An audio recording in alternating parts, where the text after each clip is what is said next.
My friend and fellow author Blair Lynn remembers the moment the floor dropped out beneath her. What followed were panic attacks, ER visits, and waves of anxiety so intense they left her trembling, breathless, and afraid she might die. As a Christian, she knew she should cast her cares on God, but she didn't know how. In the depths of fear and discouragement, simple answers and spiritual cliches fell flat. There was no quick fix, no bypassing the valley. In Made to Tremble, Blair shares how she learned to walk with God through her anxiety, not around it. With scripture, story, and raw honesty, she shows what it means to embrace our weakness, not as failure, but as the place where God meets us most tenderly. This is a book for anyone who feels overwhelmed, afraid, or unsure if faith can hold in the storm. Through Blair's story, discover the peace of God and a deeper awe of the God of peace. Get your copy at madetotremble.com.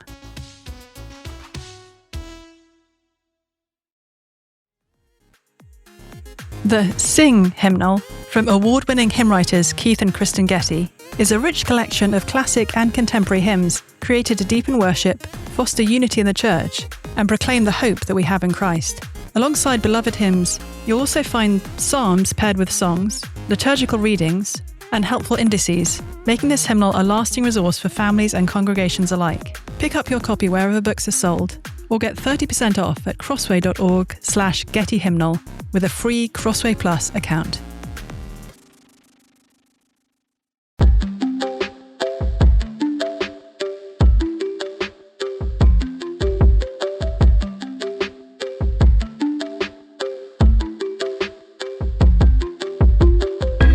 You guys are listening to the Confronting Christianity podcast, and I'm here with my recently acquired friend, Ellie Wiener.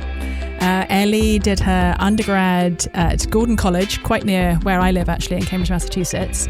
And then she did a double MA at Gordon-Conwell, also close to where I live, in Old Testament and in biblical languages. And now she is a PhD candidate at Cambridge University, my alma mater, with a degree in Old Testament with a particular focus on the very weird and wonderful, I think maybe is the way to put it, Old Testament book of Job. Ellie, thanks so much for joining me. Thanks for having me. It's a pleasure to be with you. So Ellie and I met back in June of this year when I was speaking at a conference in Cambridge. It was organised by our mutual friend, Daniel Gilman. Now, listeners to the podcast may have heard the episode that Daniel and I did a couple of weeks ago. And Daniel, when I was first sort of chatting with him about this conference, he mentioned his friend Ellie, who was doing a PhD on Job. And the thing that he told me about Ellie was that she had memorised the entire book of Job in Hebrew. Now, for those who are not familiar with the Old Testament much, or kind of maybe have not heard of the book of Job, it's known to be, it's one of the longer books in the Old Testament. I mean, there are several relatively long, but it's not like, it's no short book. And it's known to be quite complex, both sort of linguistically and theologically. So when I've actually met Ellie in the flesh back in June, I think, Ellie, my first words to you were, "Oh, you're Job girl." Yeah, which actually is a more frequent way of being identified in Cambridge than you might expect. Yes. I respond to Job, Job girl, Jobette, whatever people want to. People actually call you Job? That's very weird. On a few occasions. Right. Well, and one of the things that struck me when we first met, Ellie, is that, I mean, I'm going to be brutally honest. If you hear that somebody has memorized any Old Testament book, but perhaps especially a book that is mostly about suffering in Hebrew, you kind of imagine someone a bit dour, a bit, I mean, I don't want to say boring because that would be an unfair term, but you imagine somebody very kind of serious in their way of relating to the world, very academic in a slightly dry way, and you don't imagine them really being the life and soul of the party. But one of the things that I noticed about you from our first conversation, and then has been verified in subsequent interactions you've had, not just with me, but also with my daughter, is that you are exceedingly joyful. And I want listeners to know that. I'm sure you'll pick that up as Ellie and I talk, but it's a wonderful, not a contradiction, it's a wonderful kind of tension that somebody who seems as naturally joyful as you, and especially someone who's kind of naturally joyful in the Lord would be drawn to study this very strange and in many ways not particularly joyful Old Testament book. So Ellie, I'm going to ask you lots of questions about this. Sounds good. I'm ready for it. The first is, what drew you to want to study any book of the Old Testament in the first place? I think for many of our listeners, including actually many who are followers of Jesus themselves, the Old Testament seems like kind of slightly foreign world that it's hard to navigate sometimes and a bit hard to sort of understand how it applies to us today. So what was it that drew you to Old Testament study in particular? Sure. Yeah, it's been something of a journey. So I did grow up within a Christian context. So I was, well versed in the content of the Bible from a fairly young age. I did go through a period when I was in my sort of early teen years where I would say essentially I played the part of a skeptic for a while. Not because I didn't want to be a Christian, but because I very much did want to be. However, I felt I really needed to interrogate the bases for this faith that I had inherited and make sure I could really claim it as my own. And so, went through that probably several years long period of pretty acute wrestling. And as I was sort of then emerging into later high school and then into college, increasingly I started asking a fruitfulness question. So what do I do with what I've been given? I've, received this faith, have claimed this faith, and now what does it look like to live faithfully in the world as a follower of Jesus? And I also, in tandem with that, had this really driving curiosity to sort of fit the Bible together in my mind. So it's one thing to say that Jesus died for your sins, kind of as a propositional statement, but that doesn't actually make your heart sing. Like propositions don't make our heart sing. What we need is story and imagery in order to transform our way of seeing the world and then affect our way of being in the world. And so as I went into college, with this, as I say, this driving desire to understand how the story of the Bible fits together, and what it really means to say that Jesus is Savior and Lord in the context of the story that he's fitting within. It just meant I needed lots of Old Testament, actually, because Jesus himself and the early church were insisting over and over again that if you want to understand who Jesus is and what he came to do, you understand him in terms of the language and the literature of the Old Testament. That's the idiom we've been given. Yeah. And so that's, I think, at an kind of an existential level, what was driving me. And that was coupled with meeting this Old Testament professor at my undergrad who I saw not just be a sharp academic and introduce me to ideas that I hadn't heard before, but I also saw this person of deep prayerfulness and integrity and love for people. And so, there was just a real correspondence between what she was teaching in the classroom and how I observed her living. And that was really attractive to me. And so I kept following her to everything she taught. And before you knew it, I was a budding Old Testament scholar. So. I love that. This is going to be a slightly weird analogy, but I'm currently reading Harry Potter and the Half-Blood Prince with my son Luke, who's 6, and you might think, it's a little bit early to be reading books like that with a 6-year-old, but we started when he was 5. And he had pleaded with me to read him Harry Potter. And I said, well, Luke, it's very scary. He said, I love scary things. And I said, you know what? I think you actually do. So we've been reading it. And reading the New Testament with no familiarity with the Old Testament is a little bit like picking up Harry Potter and the Half-Blood Prince, which was a sort of 6th out of 7 of J.K. Rowling's series, and diving straight in there and kind of expecting to understand what's going on without the previous books. I think it's fair to say we don't have the backstory of what's going on if we only jump in with Matthew's gospel. So I love that you're giving your sort of heart and mind to that. Tell me a little bit more then. So you decided that the Old Testament might be actually a really fun place to camp out in a very sort of serious and joyful way. Tell us how you then homed in on the Book of Job in particular. To be honest, I consider myself something of a reluctant convert to the Book of Job, which may seem all the more striking in contrast to what I call my Job and joy, which is the really genuinely delightful way that I engage in studying this book, which is also a wrestling match. So it's it's a delightful wrestling match to be in Job. But I will say, so when I was looking at PhD programs, the thing I was fairly confident about was that at some point it would probably make sense for me to get a terminal degree in Old Testament study. So to get a PhD at some stage so that I'd be more equipped as a teacher. I love the language of a terminal degree. It sounds like degree. you'll die. It sounds so intense. I know. I'm terribly sorry, but you have a terminal degree. There's nothing we can do about it. Probably there are many condolences in order when you're doing a PhD, and that may be one of them. Yes. So I essentially decided to prioritize the kind of methodology I'd be using. So the way I'd be approaching the text over the particular area of the Old Testament in which I'd be working.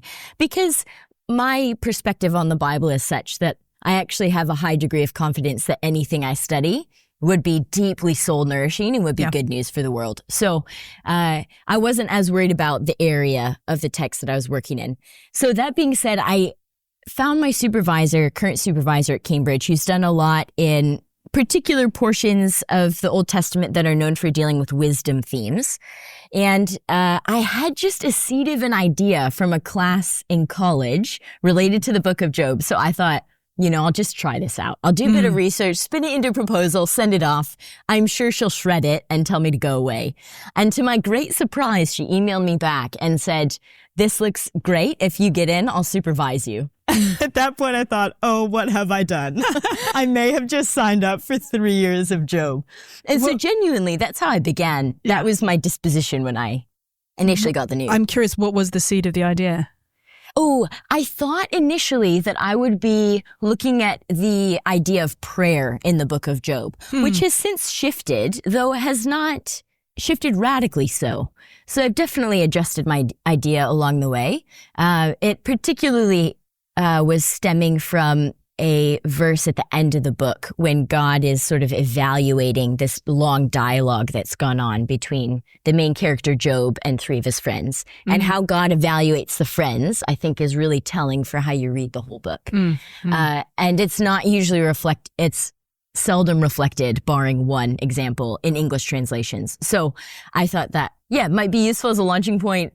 Anyway, the project since changed, but I began with no small degree of trepidation about lots of quality time with Job. And avid listeners to the Confronting Christianity podcast will surely have heard me tell it again, because it's one of my favorite kind of life anecdotes. But when my daughter Miranda, who's now 14, but at the time I think was about 4, I don't remember exactly, but she was definitely on the very young end of things. We were driving in the car and we were listening to a worship song, which is called Blessed Be Your Name. And it includes some lines that come out of the book of Job. You give and you take away, and blessed be the name of the Lord. And as we were listening to this song, Miranda was asking me about it. And I told her, it comes from the book of Job. And she said, "What's the book of Job? Tell me about it." So I gave her my best attempt at a very sort of potted summary of the book of Job. At the end of which I said to her, "What do you think we learned from the book of Job?" And Miranda said that God is God and we are not. And I thought, I'm pretty sure that's the best bit of one-line summary of the book of Job I've ever heard. Yeah, quite profound for a 4-year-old. But I would love for our listeners to hear your kind of potted summary of the book of Job, just to get us started with what's even going on in this book. And we'll obviously draw out some more themes from it in a bit. But give us the cliff notes, the skinny, as they say, on what the book of Job is about. Sure. Yeah, so it's popularly known, I would say most often, as the book about suffering, which is, something of a reduction, but it gets us a little bit of the way to understanding the general premise of the book. So Job is our main character, and in the first 3 verses, all is well with the world. So Job is just the paragon of piety, and he's flourishing. Lots of kids, wealthy household. And then in the space of 2 chapters, his life is turned completely upside down with God's permission. So he's not aware of this conversation that goes on in heaven, but the result is that Job loses everything. So all of his possessions are gone. His children are dead. Even his body is afflicted with a really painful disease. And he is just cast down into the state of mourning. So he's sitting on the dirt, clothes torn, and miserable, and is unaware of why any of this has happened. It is for no reason. that this has come about. And then there are 3 friends of Job that come from far away to comfort him. And they initially sit with him in silence for a week. And then what turns out to be most of the book is a very protracted dialogue, though some would quibble perhaps with whether or not dialogue is an appropriate word to use, between Job and these 3 friends as they essentially debate the why, the reason that this has happened to Job and what he ought to do about it. And the friends, for their part, are pretty sure that everything is supposed to make sense in the world. So your actions always have reliable consequences. If you do good, you get good. If you do bad, you get bad. And it sort of, their debate intensifies as you go, but essentially they just repeat this theme over and over to the point that they end up saying, Job, look, if these bad things have happened to you, it must mean you've done something terrible against God. And so you just need to repent and then everything will be sorted. And Job, for his part, though, knows that he's done nothing. He's a person of genuine integrity. He's done nothing to deserve this kind of suffering. And so he's really feeling this tension. He doesn't turn his back on God, but he has some really brash, at times accusatory things to say towards God and about God. He definitely holds God responsible for what happens in God's world. Now, as I say, he does not turn his back on God. In fact, all the more as the book progresses, Job is really intent on having this encounter with God himself, even though he knows that could be risky. He doesn't quite know what will come of that, but he just thinks, oh, the one voice I really need, the one answer I really need is God's. So that goes on, as I say, for a long time. There are these cycles of dialogue between Job and his friends. At one point, you have this wisdom poem that essentially reflects on how humans, for all of their best efforts, can't find wisdom, can't basically figure out the meaning of life and understand everything in the cosmos. And there's only one who understands wisdom, and it's God, because he's the one who has the perfect vantage point to understand everything that goes on the earth. And in fact, he's created the world.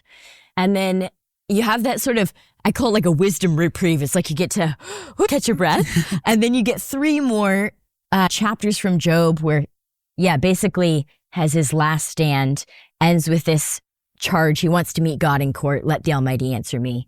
And then you get one more person coming in now for 6 chapters. So this long monologue from a 4th conversation partner for Job, except he doesn't actually engage in conversation. He just goes for a long time. And it's basically, as I see it, the final human attempt to provide, he's like this neutral arbiter who's listened to both sides of the debate. And he thinks, oh, great. Now I'll really provide the definitive answer.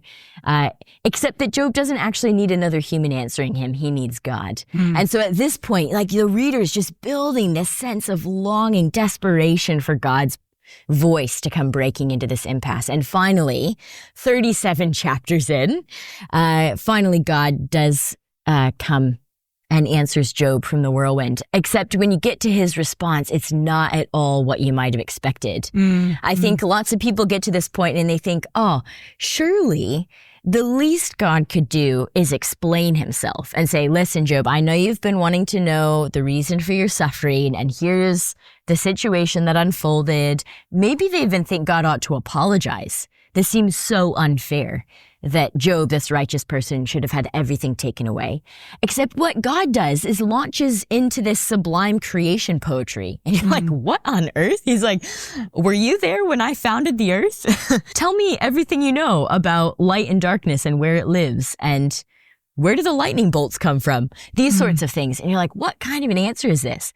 But I think as I've studied and just meditated on this text, I think what God essentially is doing is he's shifting the question. Job was fixated on why, and that's what we often get fixated on as well when we're facing what feels like unfair circumstances. We think we need to know why in order to have resolution. Essentially what God is doing, though, is presenting Job with who? Job, gaze upon the creator of this cosmos and grapple with the reality that actually your human knowledge and power is limited. It's finite.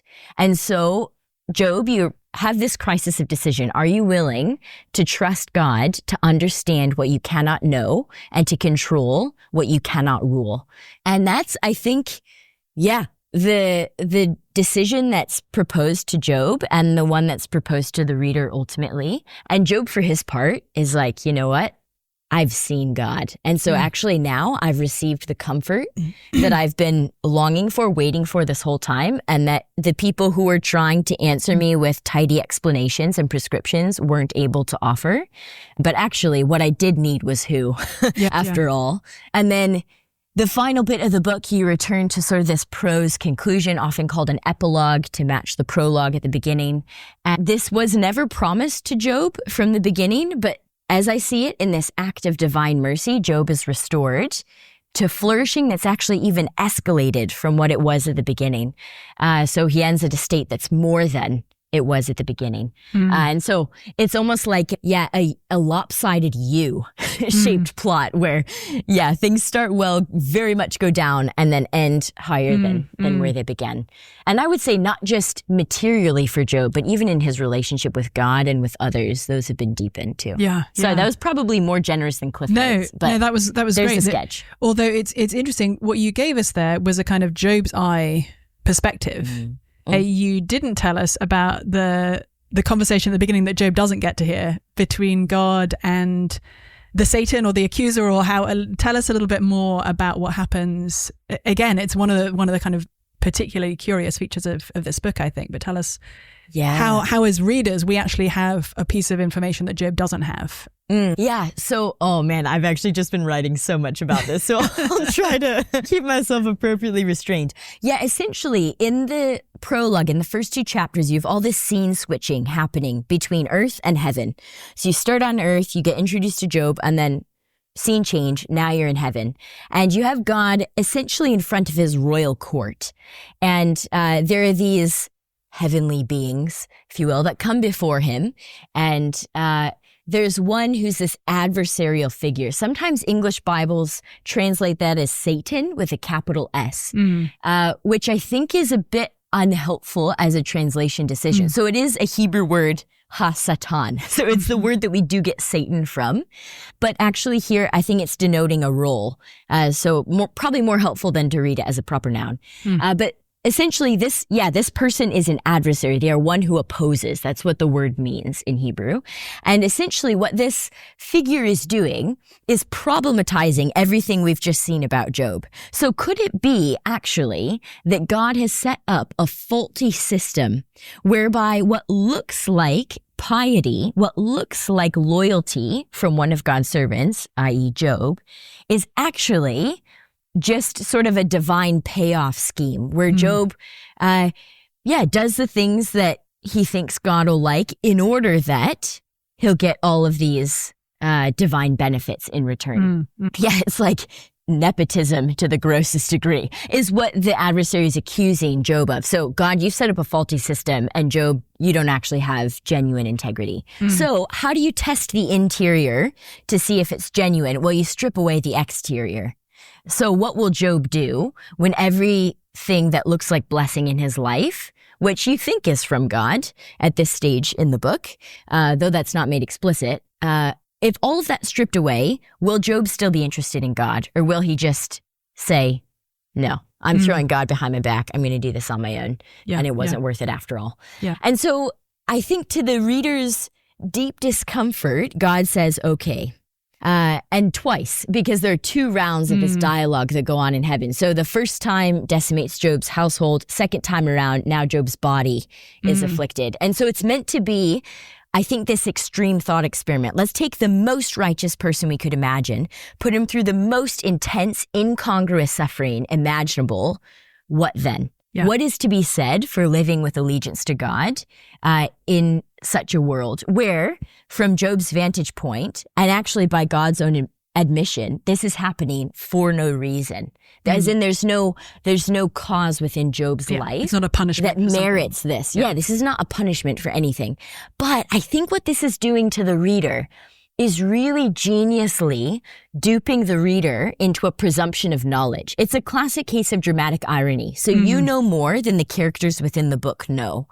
That means that as you progress through these long dialogue chapters in the book where the narrator and God's voices disappear, so you're no longer getting any sort of authoritative assessments of how you ought to be processing all of this speech about God and what he does in the world.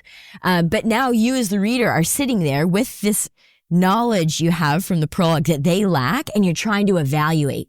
But I think what it ends up doing for lots of readers is it sets you up brilliantly to be chastened with Job when God's voice comes rushing from the whirlwind saying, "Who is this who darkens my counsel, my design for the world with words without knowledge?" Because actually at the end of the day, we don't know. Like, it remains that this is unfair and it's happening without any real cause in Job's life. And explanation isn't the way forward, but we become fixated on it because we think we have it from the prologue.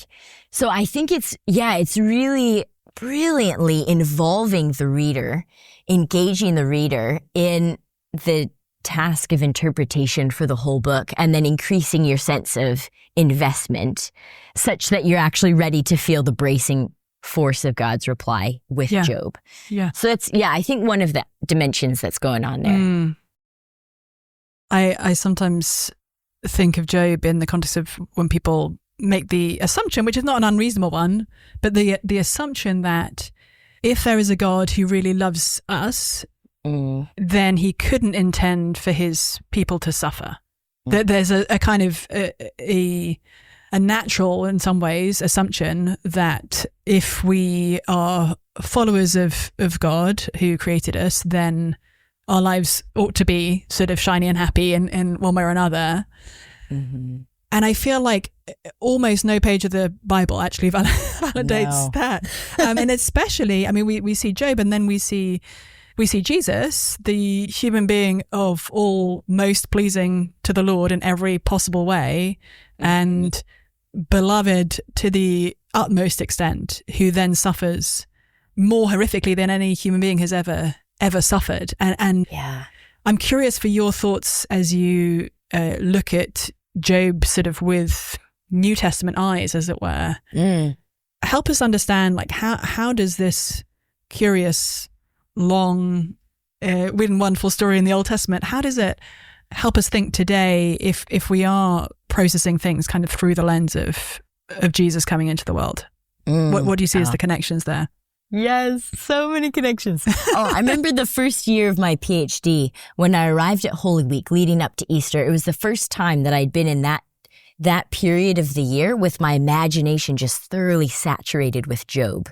And so it was inevitable that I was just going to be, straining to think Job and Jesus. And how do these meet? And actually, I think in every way, like, to me, it has become inevitable that I would see the inertia of the entire book of Job just careening towards Jesus, who is the ultimate righteous sufferer, the consummate friend who intercedes, and God's decisive answer. This is the way that God actually answers an unfair world. So I actually increasingly think of Job as a microcosm for the entire biblical story.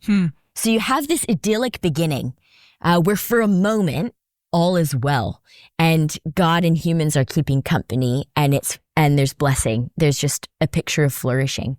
And then you see this brokenness enter, and now there's this disjointedness, and it feels like God is silent and separate in heaven, and humans are wrestling and languishing on earth. Now, critical difference there with the fall in sort of biblical teaching is that that's certainly portrayed as humans' fault. Like, that was a decisive act of rebellion that led to that fissure. Whereas in Job's case, this is happening without a cause in his life. But point being, things fall apart, and everything that was congruous is now incongruous. And there's this tension.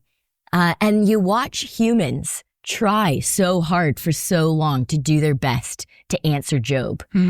These are the best of human attempts. They're like the tenured professors trying to have a go at explaining Job's situation to him. And ultimately you watch them falter and the dialogue devolves. And in a way, I wonder if asking why you should read that whole long, messy middle of the book of Job is like asking why you should read the Old Testament at all. And in the Old Testament, you're just watching humans in this messy, faltering, ultimately, inconsequential, inconclusive attempt to answer the problem from page 3 of the Bible. And meanwhile, you get this growing sense of desperation and longing that it can only be God's decisive intervention that actually addresses what's gone terribly wrong. And likewise, I mean, how does God ultimately answer an unfair world? He gets skin in the game, quite literally. Like he steps into the story. So you hear God's voice rushing from a whirlwind in Job 38.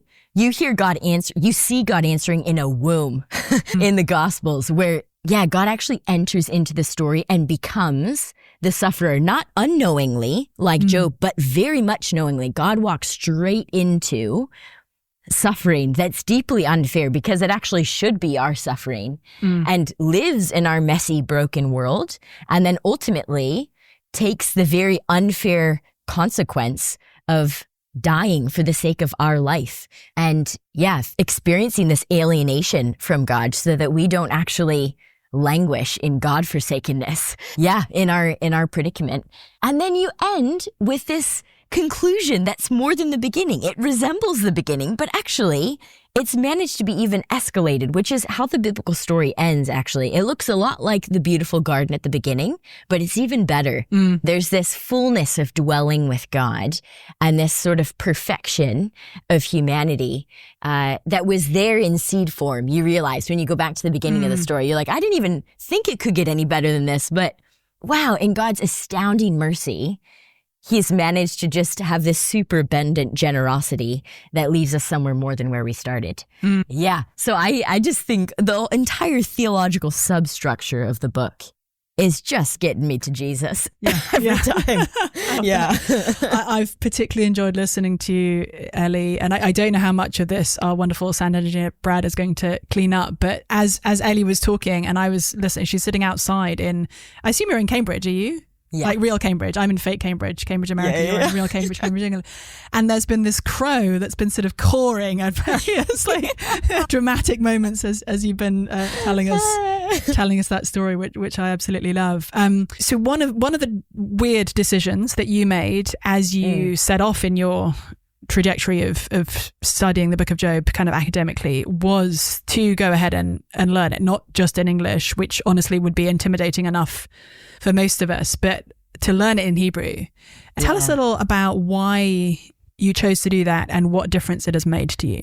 It's an excellent question. Essentially, I did it precisely because it was not intuitive and I knew it would be hard. So as I say, from the outset, I was only intimidated by Job, really. And I thought, this is notoriously difficult Hebrew. It is notoriously theologically fraught. And I feel grossly inadequate to say anything worthwhile and true about this book. And quite quickly off the back of that, I just felt chastened that, you know what? No, my posture is all wrong here. I'm not trying to master the scriptures. I want God to master me through the scriptures. So Ellie, just be a humble, curious student. And you know, one way you can do this, just do an experiment. Put the book of Job inside of you, which will really make you wrestle. I wanted it to be hard because I'm aware that when you do a PhD, there's a temptation after several years of study to think you know what you're talking about too much. And so I just wanted to stay keenly aware that my understanding is provisional. And I hoped that it would help me do my PhD more honestly and more humbly. So why don't I just put the book inside of me, meditate. So when you memorize, you just have to go over and over and over, pray and see what happens. And it was my way, basically of just trying to be a student. And primarily aim for God's transformation in my own life. If I'm going to write or say anything about the book of Job, it better be working on me before I would dare to say anything to anyone else about what they ought to be gleaning from this text. I really just want to know God more in my PhD. So that's why I memorized it. And it has not disappointed. It genuinely, I've been thoroughly convinced that it is God's gracious gift to us that we have Job in the scripture. And it has made its way into my prayer life, into my thought life, conversation. Yeah, it's been eminently worthwhile. You wrote a lovely article for Tyndale House, which those interested might want to read in its entirety on memorizing Job. But I'm just going to read out the concluding paragraph because I loved it so much, where you say, yes, I'm engaged in a wrestling match with Job, and I pray that day by day, year by year, I may find myself losing, thoroughly subdued by and delighted, acquiescent to the God who keeps on answering his people in its pages.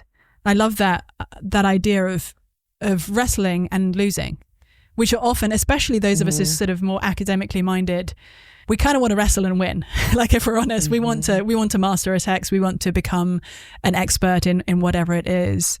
And I love how your goal is almost the opposite of that, or is in fact precisely the opposite of that. To the more you learn, the more you engage, to more and more recognize the truth, which in some ways is at the heart of the book of Job, that God is God and we are not, that actually we're not going to measure up or be able to cram the God of all the universe into our utterly insufficient minds, and yet we can have meaningful relationship with him. Yes. I was just going to say, it precisely goes back to that profound 4-year-old comment that God is God and I am not. And even the way that I engage with the Bible ought to reflect that I don't actually set the terms of the relationship, but I do get to engage in a genuine relationship with God. Yeah. But I need to be in the position of a student and let him be the teacher. Yeah. I need to be ready to listen and hear him speak. Yeah. Yeah.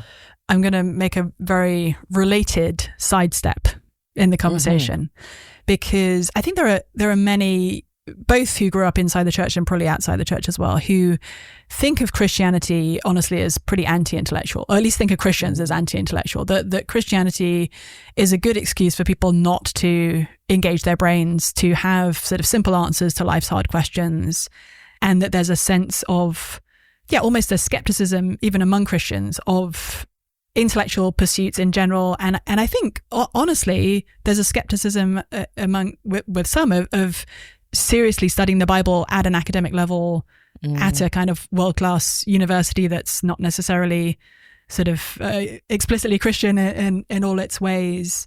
And I'm curious for your reflections on that as someone who grew up in the church in the US. Is also, I know you've taught and studied and engaged with Christians from all sorts of different countries. So give us your thoughts on that. What would you say to somebody, whether they're would identify as Christian or not, who says, I just think Christianity is sort of intellectually weak, or for those who aren't really wanting to use their brains too hard? Yeah, I suppose the first thing I would say to someone who is within a Christian context is, do not expect the Bible to be easy. I think we've actually misconstrued the nature of the Bible. If our baseline assumption is that I ought to be able to just flick open to any random page, grab a quick ethical tidbit from my back pocket over my cup of coffee, head out the door and think, yep, I've engaged with the Bible properly.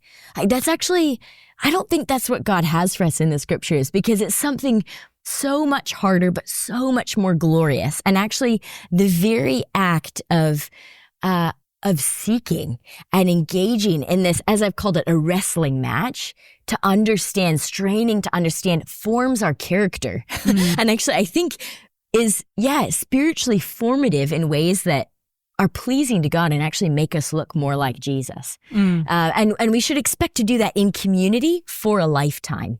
And it will be just abound more worthwhile than we could imagine. I think God will continue to surprise us with the quality of the treasures to mine and the sweetness of the honey just to drink in from the pages of the scriptures. But it's hard work, okay? I have so many varieties of distance from the biblical text. I am temporally very far removed. I am living thousands of years after when this was written and originally received. I'm culturally very distant from the Bible, being an American, with a completely different cosmology, worldview, set of presuppositions that, say, an ancient Israelite would have had. And I'm linguistically really far removed.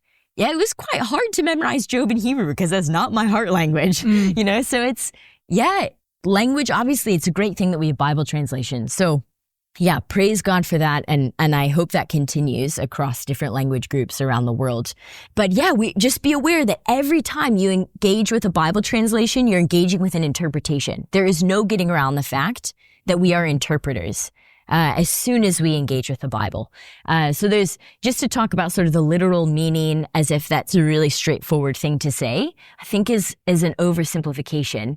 Yeah, that could just lead to reading the Bible in ways that are less helpful and frankly not how it's best read. Yeah. To someone who's not a Christian and thinks of Christian faith as sort of this intellectual cop-out, I guess want to say a couple of things. One would be to suggest that everyone actually has faith, because there are a lot of presuppositions in a thoroughly materialistic worldview that actually can't be proven, so to speak, at least with a scientific method. And so all of us are walking around the world behaving in all sorts of ways that we can't sort of empirically justify. And yeah, I think that's something to be honest about, at least at the outset. So it's not as if Christians are over here just sort of doing this really rogue thing, talking about living by faith. Actually, I think everyone's living by faith in a sense. We sort of operate with trust, sometimes with suspicion as sort of the converse of trust, but that's kind of the baseline for how we interact with the world. Yeah, and why should we take things for granted that like justice is a good thing, or these sorts of things, which are, arguments that have been made many times over by people much more eloquent than I. So there's plenty to read on that. And yeah, I would say that the more I have matured in my Christian faith, the more intellectually engaged I've become, actually. And those things have very naturally accompanied each other.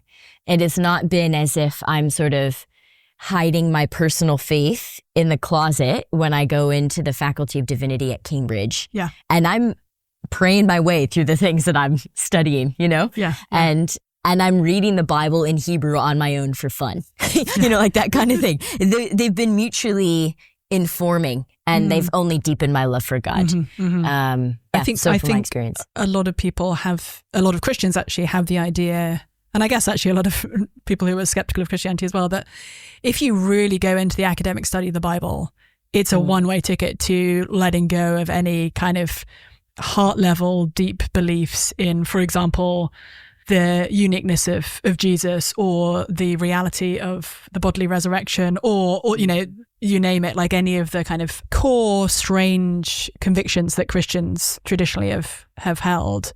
And it's delightful to me the more and more I encounter people at different sort of stages of their academic careers who actually, as they've gone on sort of eating up the scriptures and understanding more and more of sort of academic things that have been written about the scriptures in various times, have actually become more passionate in their faith in Jesus rather than sort of losing it along the way. Have you ever met Richard Borkham? Is he hanging out in Cambridge these days?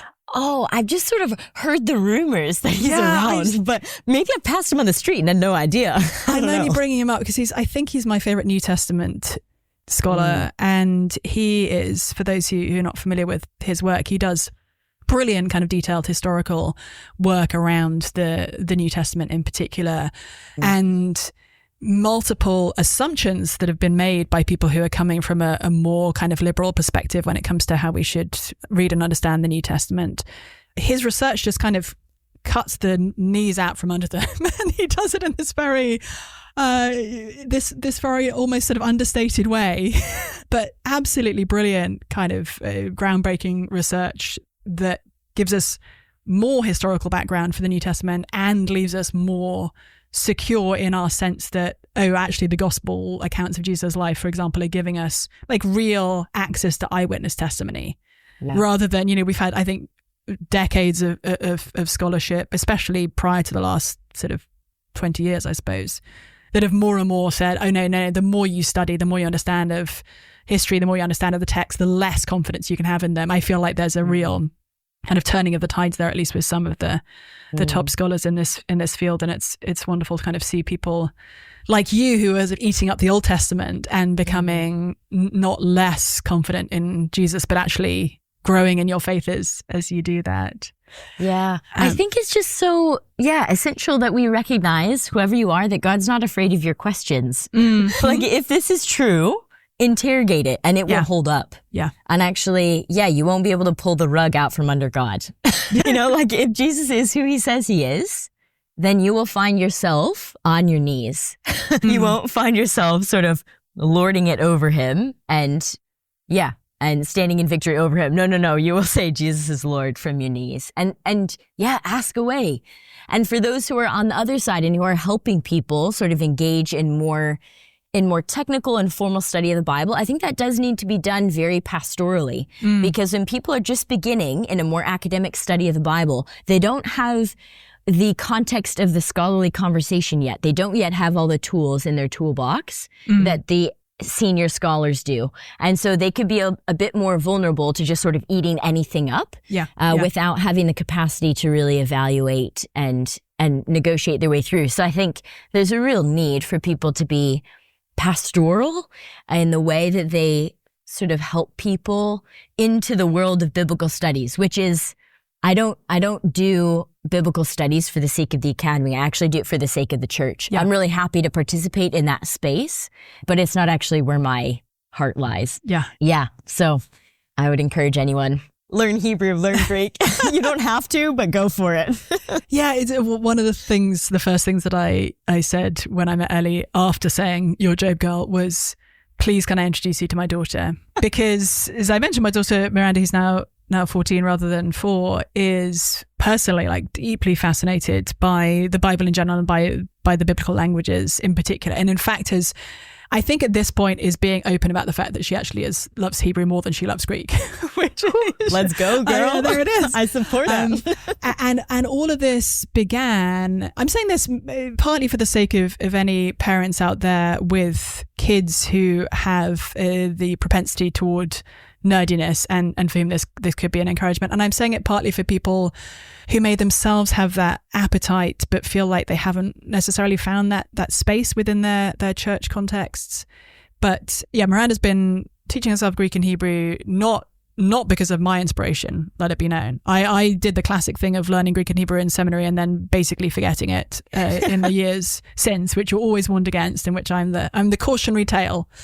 But Miranda is sort of eating it up. And one of the things that's been most delightful for me as a mother to see is to see the ways in which older believers who are further on, not only in their journey of faith, but also in their study of the scripture, have been great encouragement to her. So you've been a great encouragement to her, and a friend who actually did an episode with me last season on the book of Leviticus, named Andrew Heil, who's doing his PhD at Harvard at the moment in Hebrew Bible, has been a great encouragement to her as well. And I think we see the beauty of a church body working together in all sorts of different ways. But one example of that I've been privileged to sort of see in my own life in the last few months is Andrew offering to meet weekly with Miranda to give her sort of extra Hebrew classes, because she's, otherwise just like learning all by herself. And the beauty of a guy in his, late 20s or whatever Andrew is, recognizing a 14-year-old girl's kind of potential to learn and wanting to invest in that.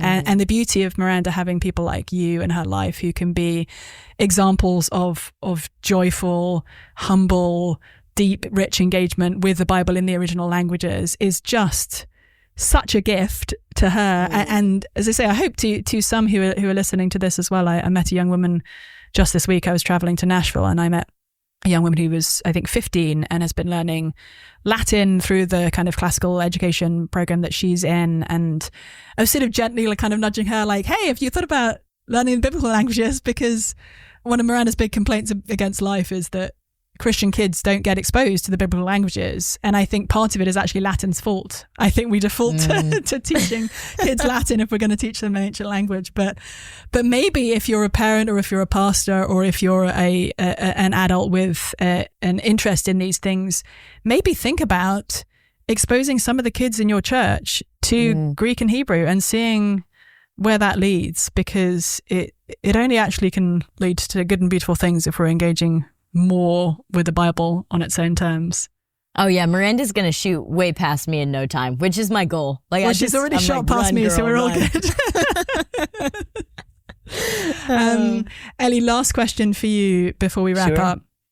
I know when we were chatting in June, you were talking about your sort of future plans and what you might do after your PhD, and you said something like that you felt called to teach the Bible in places that are underserved with biblical teaching. So tell us a little bit more about that sense of calling and what that could look like. I loved how the first thing the Lord had laid in your heart wasn't just to kind of, I don't know, come back to the States and pursue an academic career here. Not to say that couldn't be a wonderful thing to do as well, but I'd love to just hear more of your heart for that. Sure. Yeah, so I just have registered for the past several years that whenever the Lord swings open a door to teach an intensive cross-culturally in a place that has fewer resources for theological education, I bolt through it. I just have this propensity. And yeah, in God's kindness, for the last 3 summers, that's happened 4 times in different countries. And it's in some ways sort of cultural whiplash to drop in for a week or 2, teach an intensive with this group of students, and then leave. But my goodness, I've just seen sort of this feedback loop of blessing unfold, where I'm just going out of this sense that, Lord, you've been extraordinarily generous to me. I'm just blown away by the privilege of being able to steep myself in the Bible. And yeah, it comes to this question, what will I do with what I've been given? And yeah, how do I start giving this away again?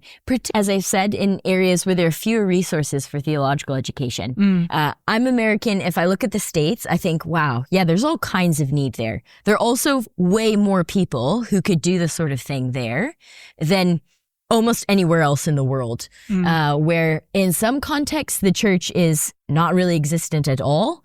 And there's a real need to be training the believers who are there to mobilize them for mission. In other contexts, the church is just exploding. And there's this really urgent need to theologically train the leaders of those new congregations so that then they can be feeding their congregations with the scriptures in a really sound way.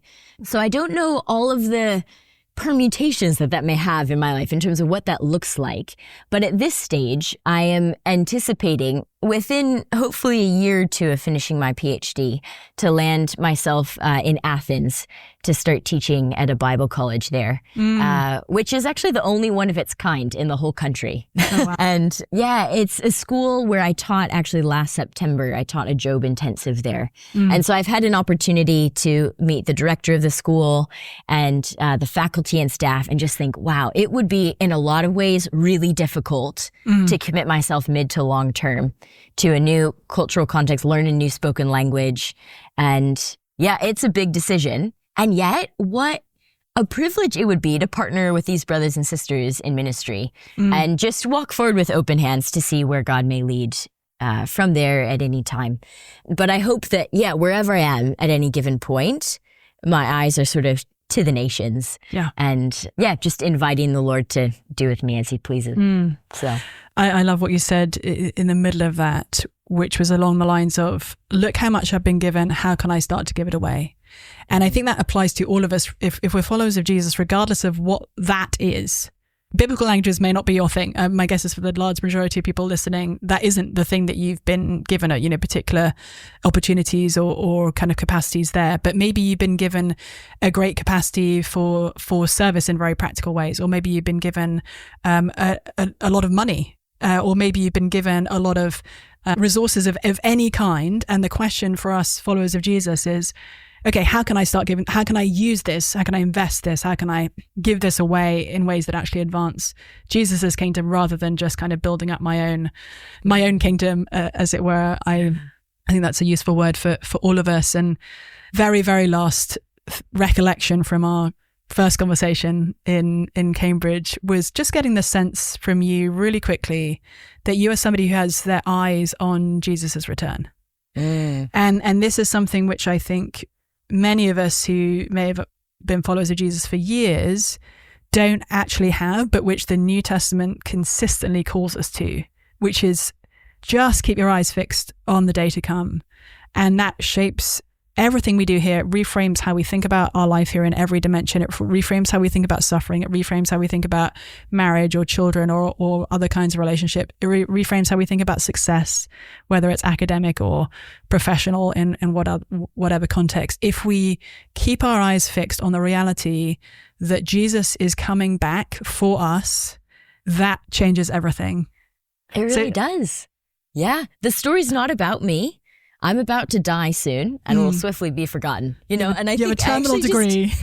I have a terminal degree. But actually that's released me all the more into this exhilarating freedom to say, okay, how do I give myself away until Jesus comes back? Yeah. Like that, if that's the question I get to live with, oh my heavens, what glory. That's just joy upon joy. And then it's not this burdensome obligation. Oh, what are all the things that I ought to do? It's like, no, what do I get to do until I'm at an end that's more than the beginning? Like Jesus has already done the whole thing. And I'm just waiting. And I want that wait to get increasingly unbearable. As I mature in faith, I think it should get increasingly unbearable for me to be apart from my Lord, for all of God's people to be apart from our Lord. Yeah. So there's, this simultaneous restlessness and deep contentment, I think, as we wait for Jesus coming. But it has really, I will say in the past couple of years in particular, has demonstrably changed the way I make decisions and value things, to be very keenly aware that Jesus is about to come back. Yeah. Well, thank you so much, Ellie. You guys have been listening to me talking with Ellie Wiener, aka Job Girl. And I'm pretty sure this won't be the last of our conversations on this podcast. I'm going to drag you back to talk about something else because I love everything that you're saying. If you guys want to follow the Confronting Christianity podcast on Twitter/X or Instagram, then go ahead and then flee from both of those platforms for the rest of the day because they're probably just going to depress and exhaust you. You can leave a review on iTunes if you want to suggest any topics that you'd like to see considered in future episodes. I really recommend you read Ellie's piece if you were kind of intrigued by it on learning to love the surprising joy of memorizing Job, which you can, if you Google that in Tyndale House, you will find. And until next week when I speak into your AirPods again, I hope you have a thoroughly unsatisfying time because you're either longing for Jesus' return or you're starting to wonder if maybe he's real.